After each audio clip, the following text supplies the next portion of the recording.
This is the Apple IIe released in 1983 for about $2,638. That's a lot of money for the model that I have. Opening up the system is very easy.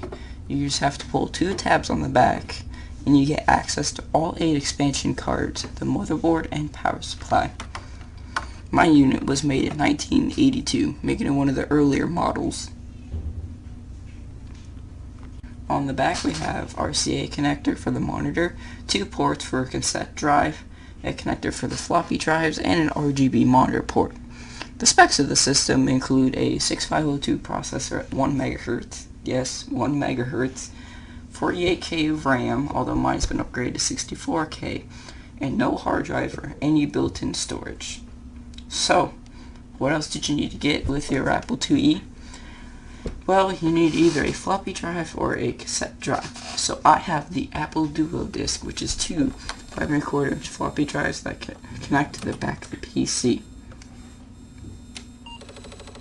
Alternatively, you could get an Apple Disc 2, which is the same thing. So next you need a monitor.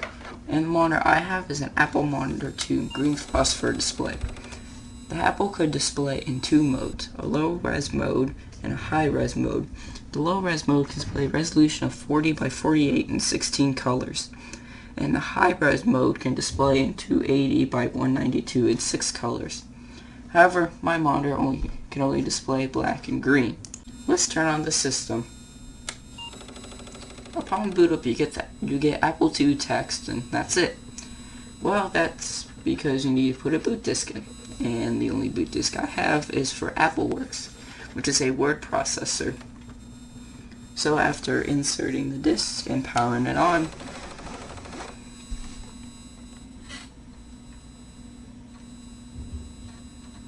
we are in the software. Entering the software, you need to put in a date, but you can't go above 1999. I tried. So once you're in, you can create new Word document or load documents. This Apple II came from a school, so there are tests and stuff from the discs. And as you can see, I obviously know the answers to this test.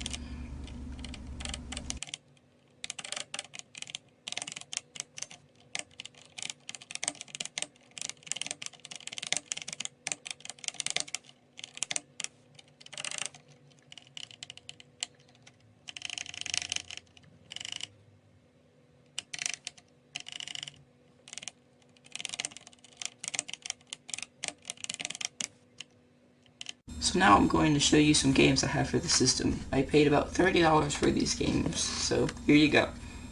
It's kind of hard to play some games using one hand. The controls in this game were really weird, as you used the left and right arrow keys to move left and right, but you used A and Z to move up and down, and there's no way to change it. But in this clip that you see, I didn't realize it.